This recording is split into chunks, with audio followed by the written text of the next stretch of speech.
I mean, it's essential. It's parenting 101. But when we think about it from the standpoint of that driving piece and the fact that this is the one thing that if our teens don't do it well, it can kill them. Get ready for a dynamic episode of Features Talk. Hello, LinkedIn fam, and welcome to another episode of the FeaturesTalk podcast, where we are coming live today on LinkedIn, and we are bringing the voices from every corner of the automotive technology world to really empower you with the knowledge that matters the most. And joining me, as always, is Luke Versput, our product specialist. Welcome back, Luke. Hello, another day, another Features Talk. You know, that's how we do it. It's always good to have, you know, another live session, another discussion. So many good topics are always coming our way. Questions from viewers, discussions that we have in our own personal lives, and with our friends and colleagues and family, and it always leads to such great topics. And we've got one of those great topics today that I know is going to be close to a lot of people, like you, for example, Lisa, like as a mother with teenagers, right?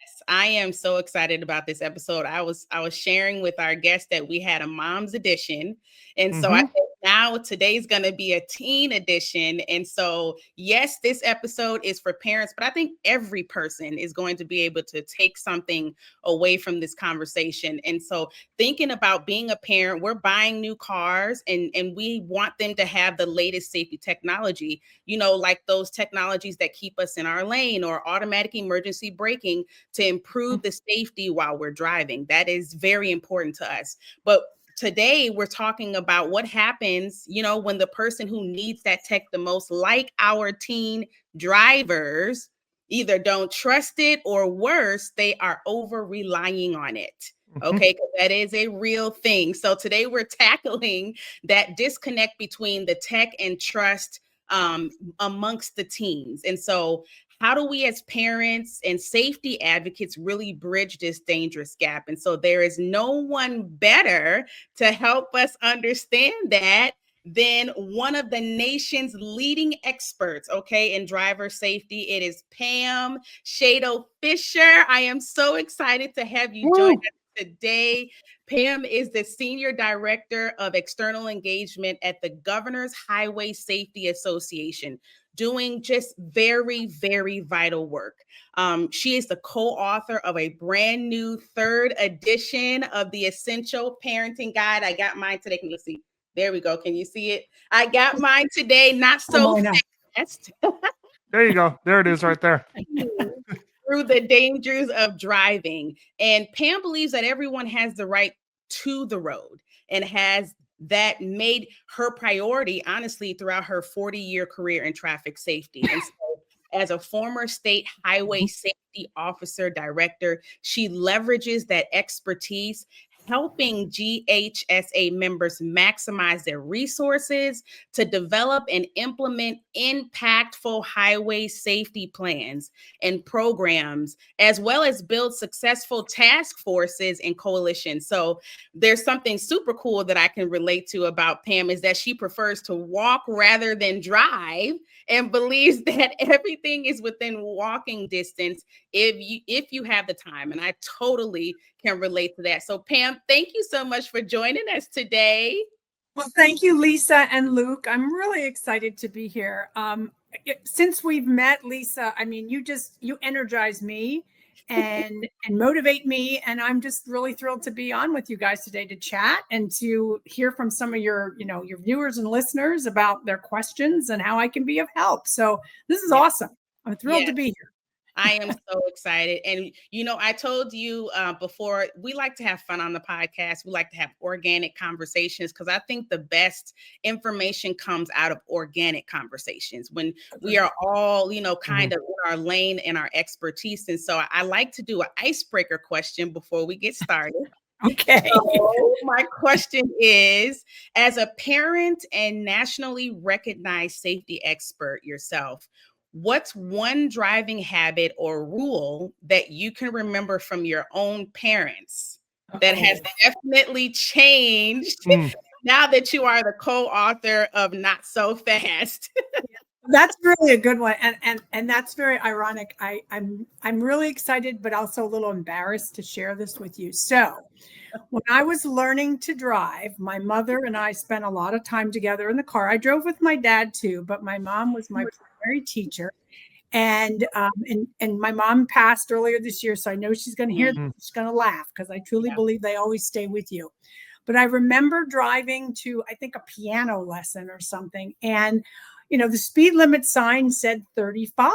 And so I was going 35, that's what the speed limit sign said. And my mom said, it's raining and you really should slow down. And I said, but the speed limit says 35. I have to go at least 35. And she said, no. It's based on ideal conditions, So, and I kind of like looked at her like, okay, but I've never forgotten that, obviously. And I think about that now and all the work I've done all these years. And, we are a country that speeds. Yes. Right? Yes. We're absolutely a country that speeds. And so, it really has stayed in my mind as I'm out there driving every day. What am I doing out there? And recognize that those speed limits are not suggestions. They are the maximum speed based on ideal driving conditions. And I have reinforced that over and over with my own son. Yeah. So who is now 30 years of age, but we had many conversations about speed limit signs, and same thing. He would say to me, "But Mom, it says I got to go 35." I'm like, "But ideal conditions," and that's that. Yes. So that's. I love that. That's that situational awareness too, that you have to have. And if we're talking about teens, I mean, we can share stories of teens, my own teen who feels like, no, I have the right of way. And I'm like, no, that person doesn't know that. You need to slow down. Absolutely. Absolutely. No, speed is a huge problem for teen drivers. And we talk about it in the book. I've done a lot of work with some of the car companies. We work with Ford as one of our partners, Ford Philanthropy, and we really teach teens about speed and space management. It's so vitally important. And as kids get more comfortable, as teens get more comfortable driving, they tend to put the foot on the gas pedal, right? Oh, yes. So we have, as parents, we've really got to help them understand this and really respect the engineering behind that. Speed limit is not there, as I said, as a suggestion. It is the maximum based on ideal conditions. So you got to understand what you need to be doing and slow down, particularly whether it's inclement, there's traffic, whatever. So really important. Absolutely. I love that you said that it's real. When I was teaching my son to drive, that was one of the things I noticed that he was really excited about, was going very fast. And I had to constantly remind him, listen, that we have a lot to learn before we start to press down on that gas like that. Please, we need to slow down here. So, but you know what? You mentioned your book. Congratulations on the 3rd edition. I know that this project just hit the hot off the press, as you said. Yes, it is. For the parents who aren't familiar with the not so fast philosophy, what is the single best and most common mistake that you see parents make when they hand over the keys for the first time? Yeah, I mean, there's a sense of freedom, right? I mean, think about it. There is a sense of freedom that, okay, we don't have to drive them to school or to practice or piano lessons or whatever it might be. So we have that, we hand off the keys. And so when we're talking about not so fast, we're really saying, take your time here. These are new drivers, inexperienced drivers, drivers that are not as risk averse because of brain development. I think we're going to talk a little bit about that today, but we really need to slow it down and let's gradually kind of come into this. So I'll use my son, and I talk about my son, I talk about him all the time, but when I was, teaching him how to drive and in the early stages of driving, I blogged about my son. And I remember saying to him when he first got his license, you are new, you're inexperienced, driving at night is really dangerous. So we are going to have a much earlier curfew than the state curfew. And he was first like, we also, we had no passengers in the car, right? And our state, I'm in New Jersey, our graduated driver's license says you can have one non-family member in the car. So it's usually friends, right? We're trying to lower that number of friends. And I said, no, you can't drive anybody. You are inexperienced, you're still learning. So I think it's that understanding that while your state law may say you can do X, as parents, we need to slow that down and let's gradually work our, teen drivers into this process. So you really want to think about that. Every teen is a little bit different, but when it comes to the driving experience, they're all inexperienced. They're all kind of at a level playing field, and they all have to mature. And there's that immaturity related to the brain that really does impact their assessment of risk. Yes. So we just need to slow it down a little bit. Ask a lot of questions. I always say, ask the big three, right? Where are you going? Who are you going with? When are you going to be home? Remember, I had those questions asked of me when I was a teenager. Oh, yes. But slow it down for sure. Yeah. You got to slow it down. That's important. I love how you answered that too. And I like how the book speaks to the parents, because the rules of the road, they are created with everyone in mind who's a licensed driver, right? So they are not taking into consideration the difference between a teen driver and a 25, 30, 40, 50-year-old driver, right? So I love the fact that you spoke in that language of, we need to slow down. Yes, this is the rule, but as a parent, this is an inexperienced driver. So yes, they're a new driver, but they're inexperienced. And so the behavior side, let's just touch on that a little bit. Can you walk us through like why a 16 or 17-year-old is scientifically wired for overconfidence or a poor risk assessment, even when they're a good kid? Yeah. No, I mean, I've said this, I facilitated a lot of parent-teen orientation kind of programs in my state and worked with other states to develop these programs. And the one thing that we really need parents to understand is you can have the smartest, most athletic, most, musically talented teen, and they can be tremendously respectful and great, just wonderful young people. But when it comes to driving, as I said, the playing field is level. Mm-hmm. Number one, they are inexperienced. They haven't done this before. Now, I've had people push back at me and say, hey, my teen's ridden, go-karts and dirt bikes and things like that. Okay. They're, off-road. So it's, so I get it. They have some sense of vehicle control, right? That's great. Or maybe they've been on a farm. I grew up on a farm and we drove tractors and stuff. That's great.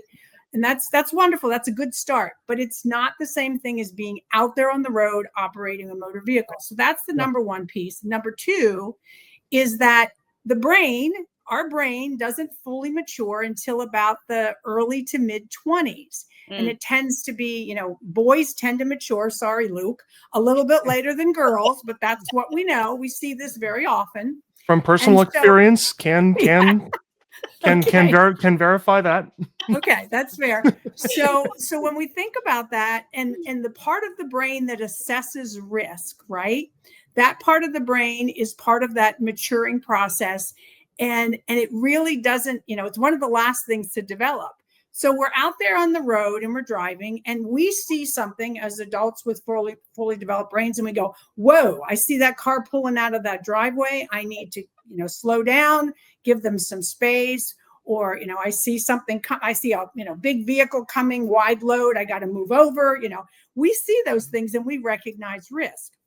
We've also had probably experience with them before, right? That muscle memory, that's part of this. Mm-hmm. Teens, these things they're encountering for the first time. And with this not fully matured brain, they're less risk adverse and they're more likely to run towards the danger than to pull back or to say, I got to do something here. So we have to understand that. And so it's a biological thing and it's an inexperienced practice kind of thing. And the only way we get over this hurdle is with time. So again, go back to the title of our book, Not So Fast. It takes time, right? So that's what we're up against here. And again, no matter how great your child is, smart, gifted, whatever, they're still going to be dealing with inexperience and that brain development at immaturity. Yeah. I love how clever I mean, it's so simple, but I love how clever the title of the book is, having the double meaning of, because you immediately think like, okay, well, not so fast, teenager, don't drive so fast, or whatever. It's like, Sure. yes, that's true, but I love the double meaning of it's equally addressed at parents or their guardians to say, not so fast, and as you said, giving them the freedom to just to go and just fully autonomously like do all that by themselves. So it's really great that it's not so fast, this and that. I've one kind of thing that is like in my neck of woods that I've seen all the time over the years. I've helped, gosh, I don't know how many countless teenagers getting their vehicles for the first time. And I've helped there was like there with parents getting their first car. I mean, this has been more times than I can count. And as I'm giving them the tutorial on the car and the features and kind of getting them set up with this, there's been, I've helped parents with their teenagers getting their first car that's deliberately an older used car. Oh, That yeah. is Very often common. often they're very price conscious about things like that.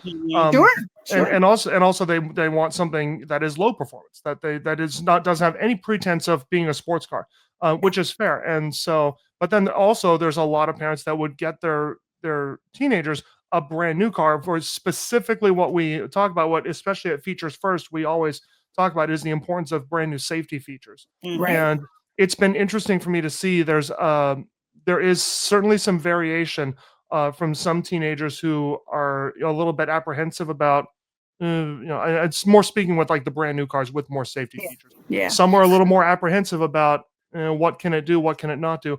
Others, you can just kind of tell, are so ready to jump in head first and like be an expert on the car and how it drives. I got this. No worries, right? I got this. Exactly. And so me, like right now I'm 33, and so there's not an enormous age gap between me and some of these people getting their first car so far.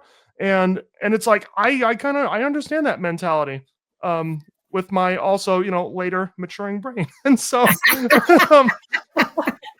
but yeah, it's the not so fast thing. There have been times when it's, you don't say that as like the product specialist. It's like you kind of want to say, but it's like, I'm not your parent, but you kind of want to say, not so fast. Well, I got to give credit. I got to give credit to my co-author, right? I do have to give a shout out to Tim Hollister. He's my co-author.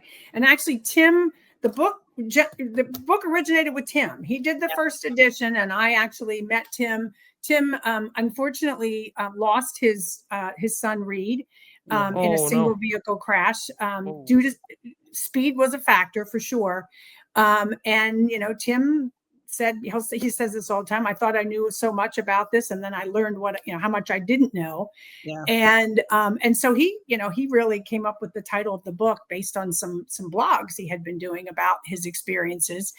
And so when I joined him for the second edition, I was honored to be asked. I said, yeah, this is the perfect title. It makes absolute sense.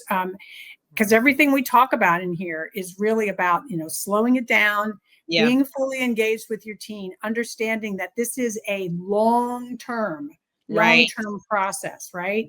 So even after they get through the first couple years of licensing, they're still building skill. The brain is still developing.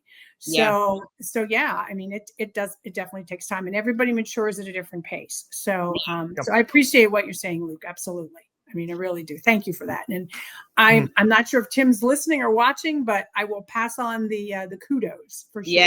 Yes. Well, that highlights the importance of the parent, like that voice you're speaking to, because even in the book, you're encouraging parents to act as a chief safety officer, right?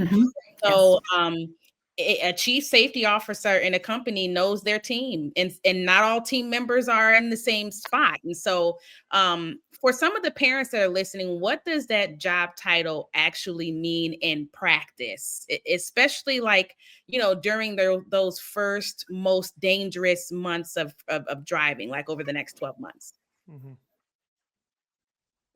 Well, I think that when your teen has gotten that license, and it typically in all of our states we have our graduated driver's license program, right? That's the multi-step Right. process. So the first thing as a chief safety officer, parents need to do, and this is before their teen ever gets their license, gets their permit, is they need to understand what the licensing requirements are. So they need to get educated about graduated driver's licensing. And I want to say a couple things about it because I think it's really important because it is very misunderstood by parents. Yes, it is the licensing law for teen drivers in your state, typically teens under 18 years of age, but it's also a parent program. It gives parents guidance and the minimum standards that they need to not only meet, but exceed tremendously to really help their teen, be safe, build skill, become good, safe drivers, right? So they need to get educated about that. They need to understand that. A chief safety officer knows their graduated driver's license law, knows what the minimum requirements are, and then works with their teen to build on that. Yeah. So that's important. Once the teen is, behind the wheel in the permit phase, that chief safety officer is making sure that that teen gets lots and lots of practice in any of the vehicles that they will be driving. Make sure that they understand how that vehicle operates, which gets into if they're driving the new car that has some of those advanced driver assistance systems, making sure they understand how they work and they don't work, because there can be this over reliance, right? Oh yeah. Oh yeah. Yeah, for sure. More on that later. Yeah. And then once they are out there driving on their own, it is continuing to monitor and coach, really checking in and really making sure that that teen is getting that support and guidance they need. Because here's the thing, that chief safety officer who's actively engaged and involved with that teen, that's supervising, that's providing feedback, those teens are less likely to crash. And they're less likely to engage in those risky driving behaviors, things we don't want them to do, like speed, drive impaired or distracted, not have their seatbelt on, right? So that chief safety officer is really giving that guidance, that support, that feedback. And in the event that the teen does violate, mom and dad's provisions, the chief safety officer's provisions, as well as the rules that are under your graduated driver's license system, that chief safety officer sits that teen down and says, these are the repercussions, right? This is what happens. So it's a very, very vital. I mean, it's essential. It's parenting 101. But when we think about it from the standpoint of that driving piece and the fact that this is the one thing that if our teens don't do it well, it can kill them.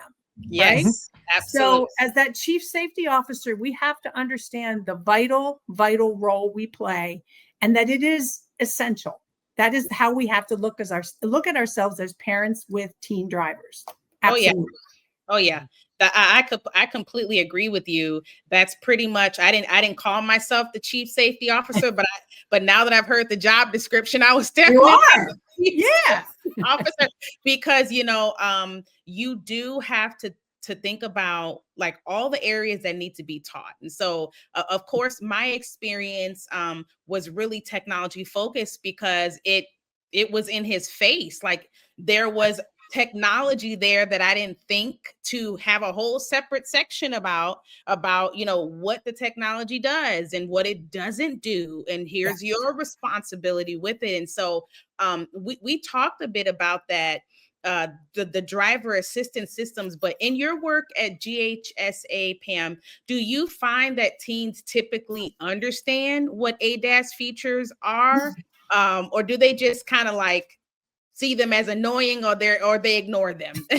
Well, I think there's two parts to this one in terms of how I best address this. I think first of all, again, thinking about that chief safety officer, the parent, guardian, or whoever that supervising adult is, they need to understand this stuff. And so I'm going to start there, because I will tell you right now, and Luke, I'm sure you would agree in your work, that most folks don't really understand the technology in their vehicle. They really, really don't. Yeah. And if you don't understand the technology, a couple things can happen.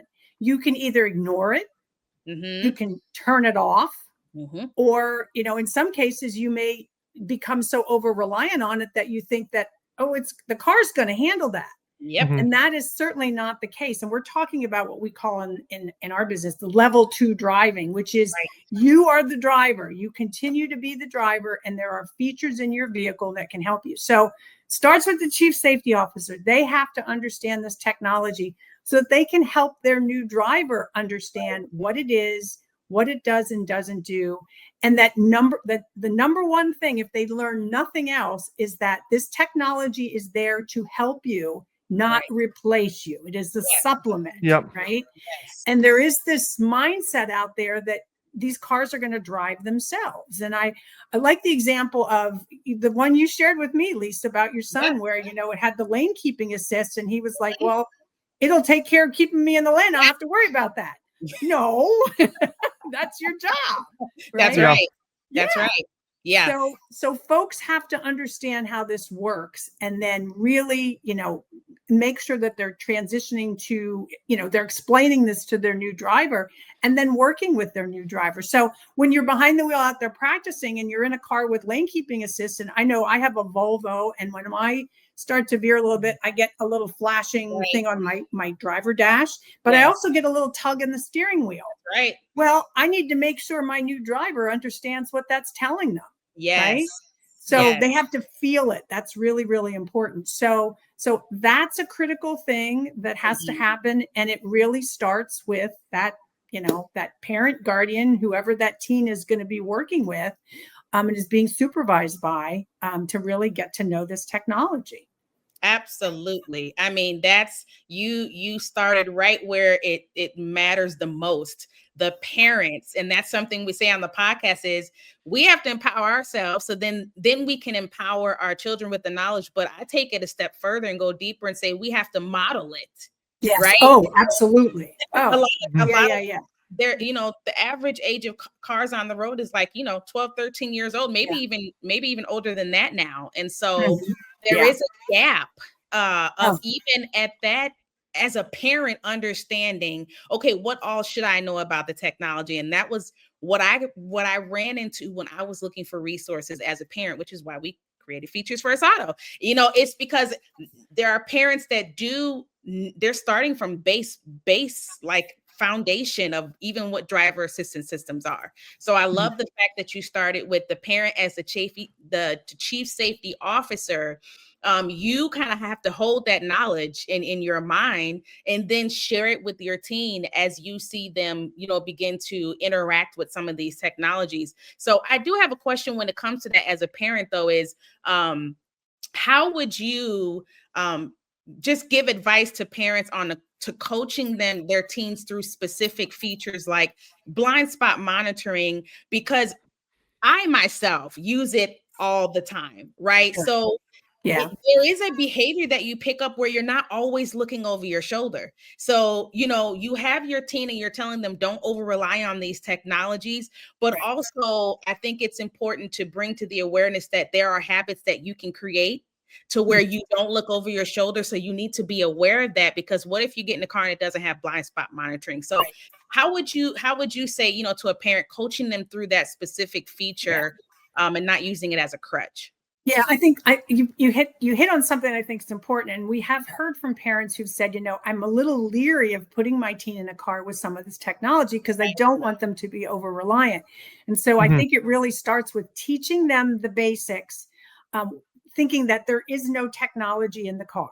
Right. Okay. I think you have to start at kind of the ground zero level and say, okay, we're going to disregard all the screens, the boops, the beeps, the bops, whatever's happening. And we're going to focus on teaching you the basics so that you are scanning the road. You are, you know, backing up. You're looking over your shoulder. You're checking your mirrors constantly for the blind spots and other things. You're turning. You're doing all the things that you need to do if you were in a vehicle that had none of this technology.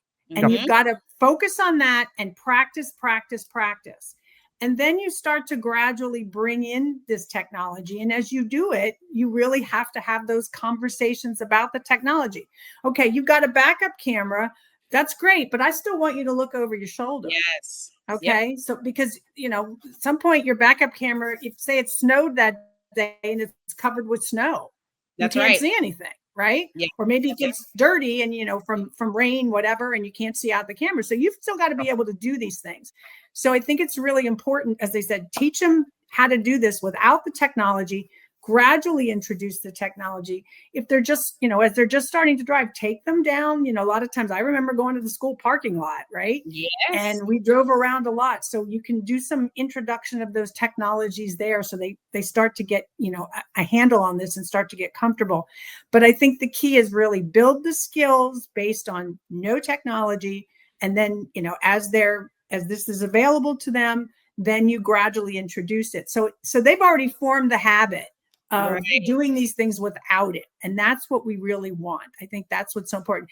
And I think that's a little bit of the challenge we have with getting acceptance of some of these technologies from drivers who've been out there doing it for so many years, right?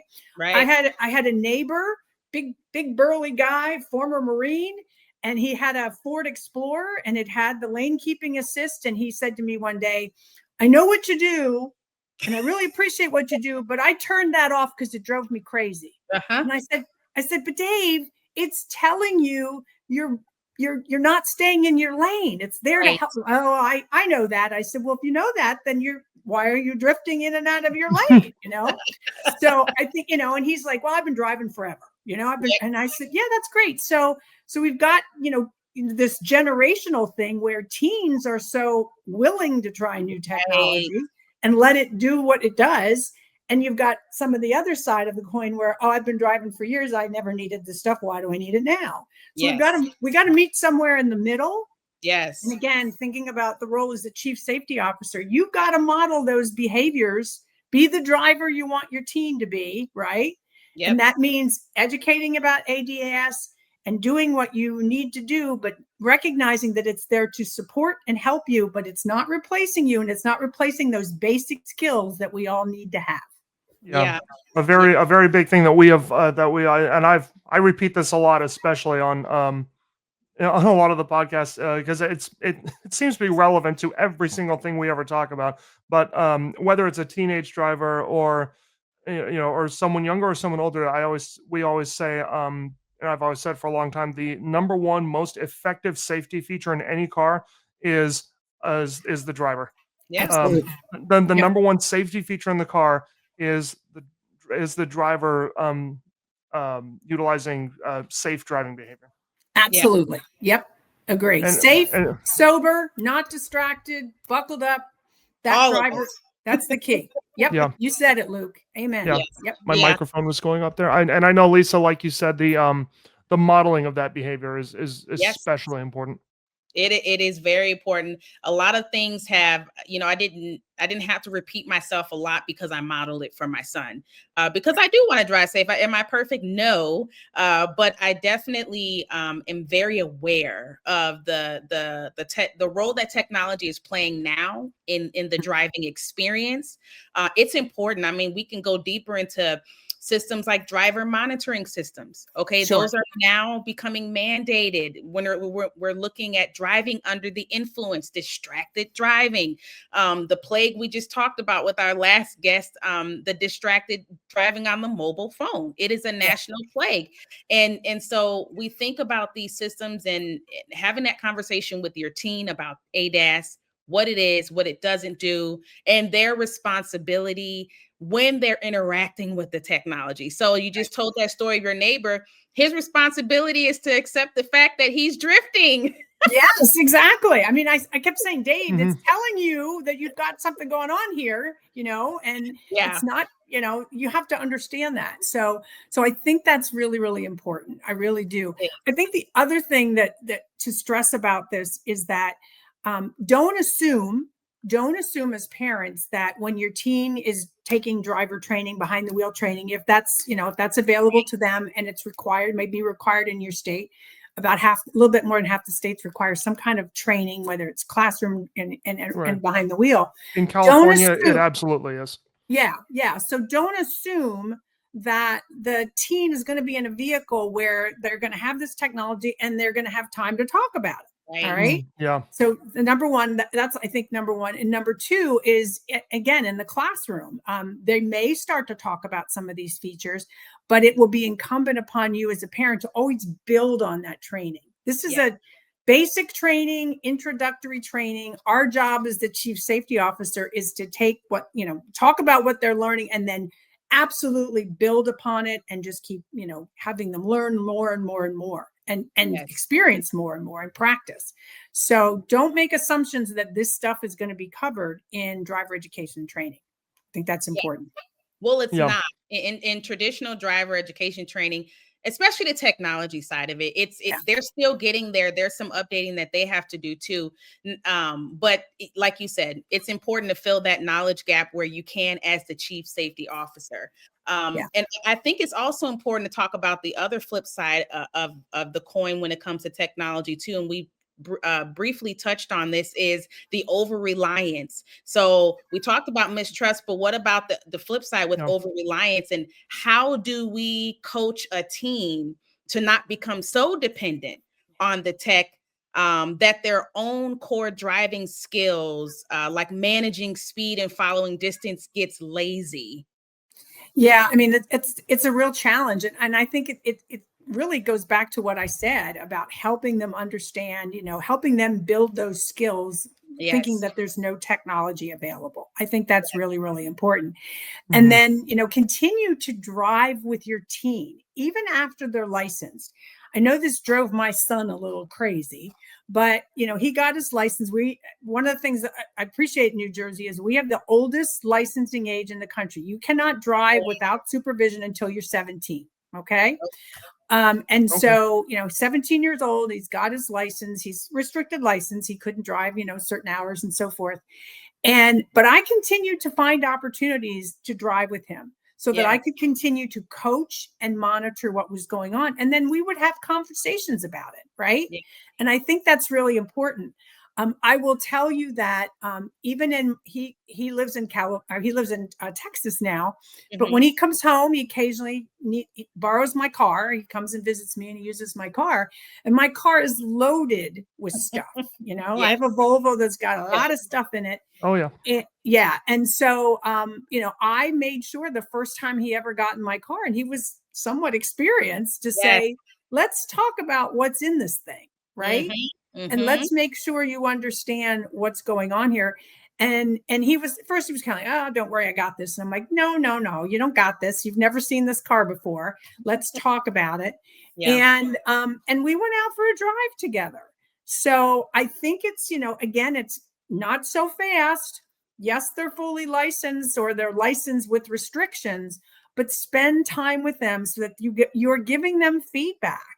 And you can say, hey, I noticed that, you're kind of, you're not really holding the wheel properly. You're kind of loose here. And the car will give me a nudge. No, you've got to be in control of the wheel, or you totally relied on your backup camera. You never looked over your shoulder. Or you set the cruise control and, it's got the, system where it's going to, slow down, but you've got to be prepared to take over. So there's, helping them understand these things, I think, is really, really important, because there can be this over reliance. And I said it before, this is a generation of young people that love their technology. Right. They adapt quickly to it. They rely on it, and so we don't want them to become over-reliant. And as Luke said it, the most important safety feature in that vehicle is that driver who is 100% focused on what they're doing. And that's important. And as the technology continues to evolve, and it is, I mean, I was just at a GHSA and Ford have this program called Ford Driving Skills for Life. It's it's this great program to teach teens about key skills, and we have teens and parents come in. I was in Michigan, and I was in a vehicle. It was a Ford F-150 pickup truck with Blue Cruise. Yeah, we've talked about Blue Cruise and other systems like that. Right. I mean, it's pretty amazing technology. But what people have to understand is that, yes, you can take your hands off the wheel, but you have to still be 100% engaged so that you can put your hands back on the wheel, because anything can happen. Right. Yes. Anything can happen. So, it's kind of amazing how this is evolving. And so, we really have to get folks to understand that the technology is there to support and supplement, not replace, period. Yes. And that message is really critical for teens, really critical. Yeah. We talked about how important that message was with Caitlin with Paige when she was on, and yes, really, sure, yeah, really honing in on the fact that you have to make space for that conversation. You have to make space for the conversation of the over reliance of technology, and even also going a little deeper with we live in the age of content. And so the teenagers are seeing commercials, they're seeing influencers influence them on get a Tesla or do this behind the wheel, don't, and so it's also getting kind of like getting up in their space. That's what I like to say about my son is I'm in his business, so but that's your job, Mom, be in the business, Okay, I'm in his business. I'm finding out what's cool. How can I best communicate with him to where he will receive what I'm saying? And one of the things that I'm hearing you kind of repeat in your answers is that this thing is happening over time, not so fast. And you can say that way with that same sentiment with education. When you're training someone and educating someone, you want to train them. Yes, you have the initial training, but it's that reinforcement that comes in over a period of time that supports that behavioral change, right? And so absolutely. That understanding is important. You were going to say something, Luke. Yeah, go ahead, Luke. I want to add something then when you're done. Yeah. Yes. Yeah, my quick thing, I was just going to say it's similar to like, nowadays, and this is something I can say pretty solidly. Like, I mean, everyone's guilty of like how many phone numbers have we memorized throughout our phone's contact book? How many addresses have we outside of like the core few of like homework and things like that?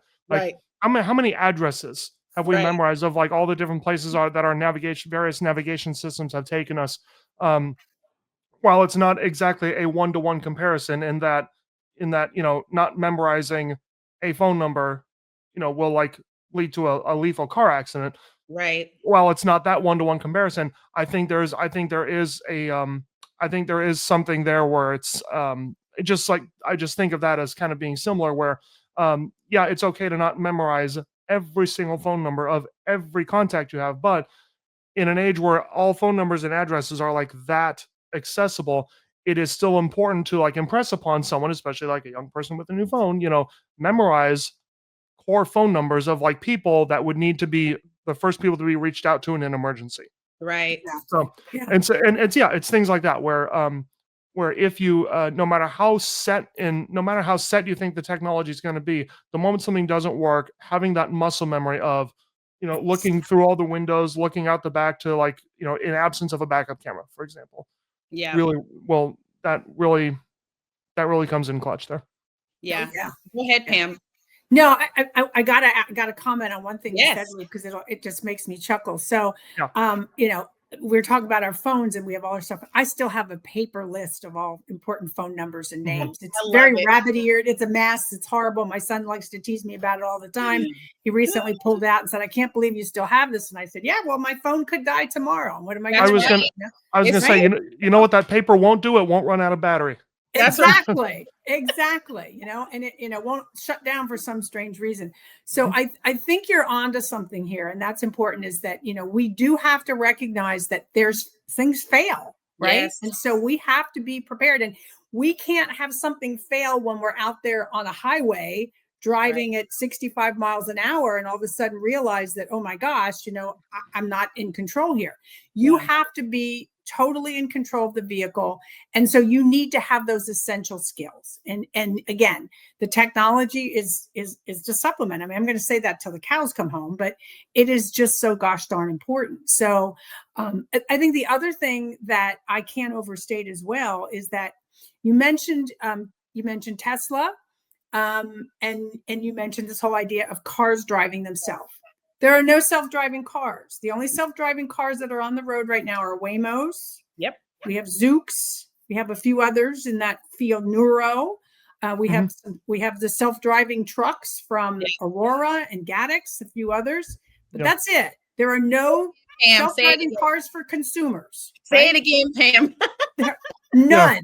None. Well, for the people in the back and for the people who missed our entire episode, by the way, on self-driving rideshare. Yes. There is no such thing, right? There's no such thing. Consumers cannot go out and buy a self-driving car. They don't exist. And so people have to understand that. I think that's really important.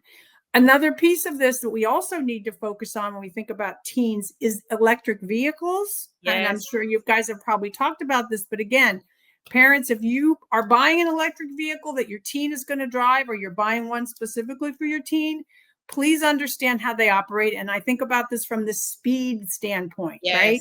I was going to bring that up at some point. Right. A lot of torque. They can accelerate really fast.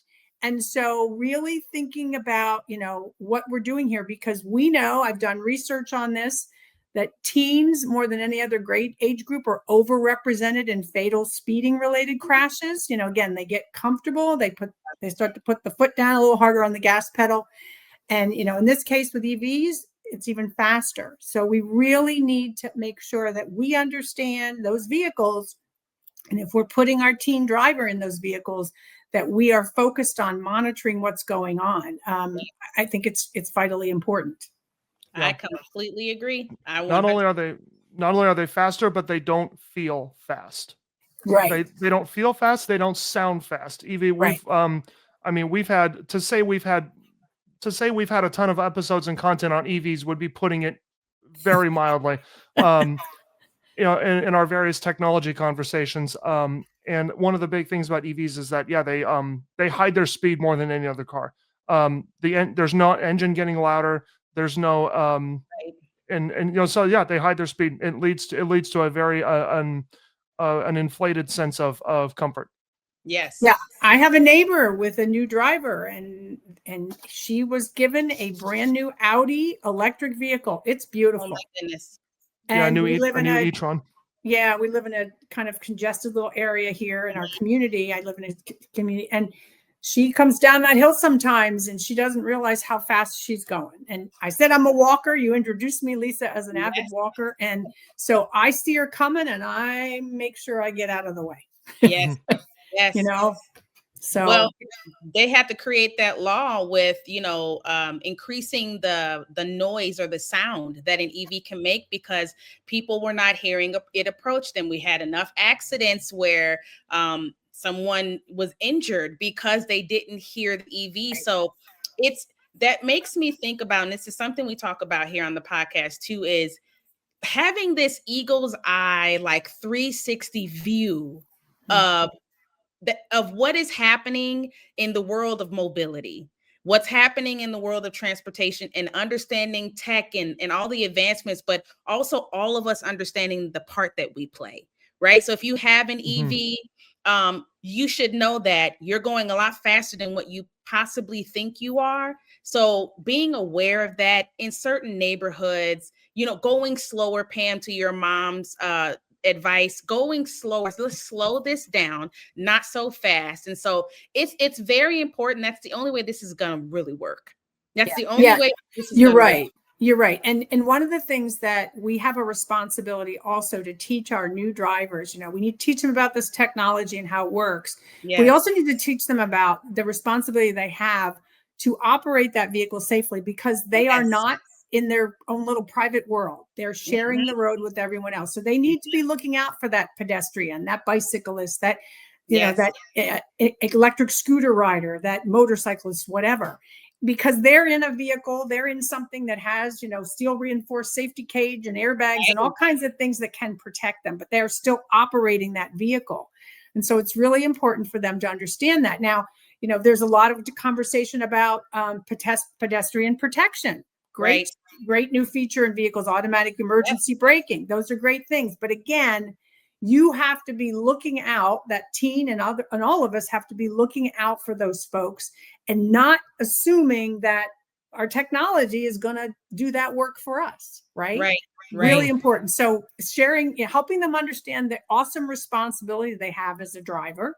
They really do. But also understanding, again, that technology and how it can help you with, recognizing what's happening on the road, but it is absolutely not a replacement for you as a fully focused, engaged driver. You got to be scanning the road, looking for these folks so that you can take the necessary actions and not, depend upon your vehicle to do it for you. Absolutely. And I also think, with being that chief safety officer, like we've said, understanding the tech, but understanding also why the tech was created. I do think that that's important, like that engineering perspective, because not getting too, deep into the technical side of it, but also understanding the imperfections of the technology can help you as the chief safety officer frame some of the urgency of, no, you still need to be attentive. You still have to be aware. You cannot take your eyes off the road because the tech will fail. It can fail. So even, interjecting that as a parent, I do that all the time. Yes, there's billions of dollars that have been built into this tech, but there are failures, there are false detections, and you must be aware behind the wheel. So I know that the third edition, Pam, it's been updated, right, for all of this new technology. As you look ahead 5 to 10 years with cars becoming even more automated, we haven't even scratched the surface of some of the things that are being developed and changing that experience. How will you see the chief safety officer role for parents have to evolve again? Well, I think it's staying on top of what's happening out there. Right. Yes. Now, you made a comment earlier, and I agree, and I'm sure, Luke, you agree as well, that, it takes a long time for the fleet to turn over. The average age of a car out there on the road is, 12, they talk 12, 13 years. So it takes time. So as this technology evolves, it's really, the onus is on us to stay educated about this so that with each new generation that's starting to drive, we know what's there, what's coming, what's the potential to see, and we can help them, prepare to use it, for lack of a better way to put it. But again, always sticking with the basics, teach that foundational stuff, thinking that there is no technology, but we have to stay abreast of this. I think it's important. I think I would say this, and I've been saying this for many years, that probably the least read publication in the world is the owner's manual of a car. Sure right? is. Right? I mean, who reads the owner's manual? And, No and one. today's owner's manual, I mean, they're now embedded in the computer of the car, right? I had a situation recently with my key fob with my Volvo. I couldn't get it open to replace the battery. Oh, no. And I'm trying to read this on the screen and understand, what I have to do. So that's where it mostly lives. I mean, there's usually something in the glove box, but vast majority is there. We have to take time to do this. And I'm going to say something else that many people say is sacrilege, but we also need to take advantage of people like Luke, who can spend time with us in the dealership and help us understand this technology. There's nothing, it's not saying you're a bad driver if you buy a new car and you say, I'm going to invest a little bit of time here and sit down with the technician and in the car and have them show me these things and help me understand. And then I'll supplement that with a little bit more education. There's also, there's some great websites you can go to. NHTSA has a website that you can go into and look at your ADAS features on your vehicle. You can plug in your actual vehicle type and it'll tell you what's in your car. And it'll give you that information. PAVE has, some really great information. You had the folks from PAVE on, and you can find PAVE online. And then the National Safety Council has a website called My Car Does What? And it's, I know they're working to update it, but there's some really great information there to explain some of these features. And there's short little, couple minute video clips, doesn't take a lot of time. And you can learn about this stuff. And I think we're going to have to keep doing more and more of this. We've got to get educated, because if we just, rely on, thinking we're going to know how to figure this out. No, that's when bad things happen. Very true. Yeah. Because then the moment you got to figure it out could be then, that the moment that makes you figure it out could be followed by an insurance claim. And that's, right. That's not the time to be figuring things out or go, oh, That's where that didn't work. Exactly. You know. Yeah, no, it matters. And I'm glad that you said that, because sometimes we do get the question, well, is it really that serious? Yes, it is that serious. And especially if you attend some of these conferences that show you where we're headed with the tech. We're not even scratching the surface, guys. And so No. you trying to keep up is in doing your best in that, I think, is the most important thing, with staying educated and taking it a step further and remaining educated. So, right, you get the Exactly. information right now, but know that 2 years from now, 3 years from now, there's new things happening. There's new legislation happening. We're trying to improve the safety of our public roads. There are things being implemented that we all just need to be aware of. And that's actually a great lead in, because I told you that we collected some listener questions. Yeah, I'm excited. Yeah, great. Yeah. And we have a segment called Listener Lane, and we want to make sure that we're able to do this. This is probably one of the most important segments of the podcast, because we want to make sure that we're developing valuable content. We're answering those hard questions. And so we did get a question, I think leads right into it, from a parent. And this was the question. The question was, how do we get our teens to understand ADAS will not drive for them, while also encouraging them to use it as well? Yeah, I mean, I'm going to go back. Yeah, I mean, it's a great question, and I think it is really a challenge. I think number one, we have to again teach the fundamentals, reinforce the fundamentals, focus on that first through definitely the first few months of practice driving. Keep reinforcing that. Gradually introduce these technologies. I think that's important, because you can turn them off. So turn them on gradually, right? So that they start to get acclimated to these things. But again, as you're practicing with them, reinforce, okay, you did that, but it seemed like you were over reliant on the technology. Let's talk about it. So I think it's building that understanding and that muscle memory of how to do these things, and then letting the technology support you. And I think you have to really couch this in terms of its support. It is absolutely there to support you and help you be be a better driver, safer driver, really is what we're talking about. So I think it's this gradually introducing these things, but start with the foundational stuff first, no tech, help them learn those things, and then start to introduce, and be that positive role model, right? Mm-hmm. Make sure you're practicing what you preach, because I've said this over and over again, be the driver you want your teen to be.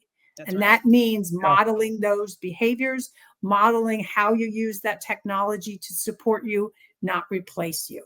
That's the key. I agree. It's here to support you, not replace you. So you still have a role to play.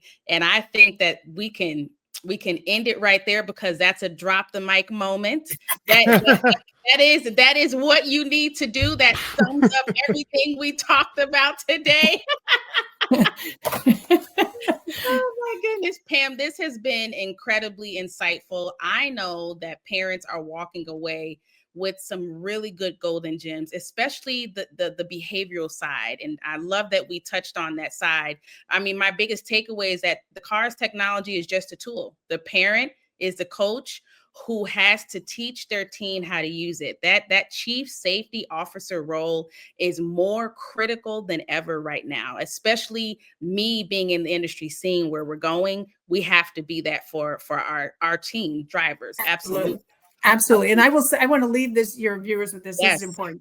I said this many times in talking to parents and teens at facilitated programs. Mm-hmm. I only have one child. And by the grace of God, I've still got him, and I'm so blessed. He's 30 years old. But when he first started learning to drive, I was like, okay, I'm just not going to throw the keys. I'm going to slow this thing down, because I spent, those first 16 years educating, inoculating, doing all the things we do to get our teens to that point in life. Yes. The last thing I'm going to do is just throw the keys and say, go do it. The state says you got your license, off you go. No, this is the time we have to be even more involved. It's so important. And with the new technology, that even takes it up even higher. We have to stay involved. We have to be that chief safety officer. So it's vitally important. I agree. I agree. Now, the book, we talked about it today, Not So Fast, Parenting Your Teen Through Dangers of Driving, the third edition, co-authored by Pam Fisher and Tim Hollister, is an essential guide for any parent of a teen driver. And so even if you know a parent who has a teen driver, the holidays are coming up. This is a great gift to a teen driver and a parent who is trying to keep up and develop those core essential skills you're going to need to be a chief safety officer. Now, Pam, where's the best place for our audience to get a copy and follow your work at GHSA?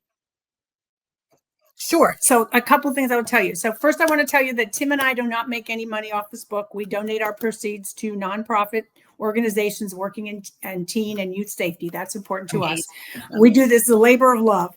But you can go to Amazon. You can go to Target online. You can go to Walmart. Our publisher is Chicago Review Press. You can go to their website. Any of those folks, they have the book, and it's readily available. And I agree, it's a great gift. A gift to yourself as well as others in your circle who may have teens or soon to be driving teens, even middle schoolers. It's not too early to start talking about this. You can learn more about the work we're doing at my organization, GHSA, at ghsa.org. Yes, an amazing, amazing organization. They are doing amazing things. And as a parent to a teen driver, you would want to know about that organization. And for everyone listening live today, ask yourself this question. If you have a teen driver, if you know a parent who has a teen driver, how are you handling the tech versus trust gap in your family? And so if you found this episode to be helpful, share it with someone, share it with a parent, share it with a teen driver, because I'm definitely going to make my son watch this episode. Subscribe to our YouTube channel and make sure you follow us right here on LinkedIn as we continue to engage with industry experts that help us bridge this knowledge gap. And until next time, drive safely. Drive safe.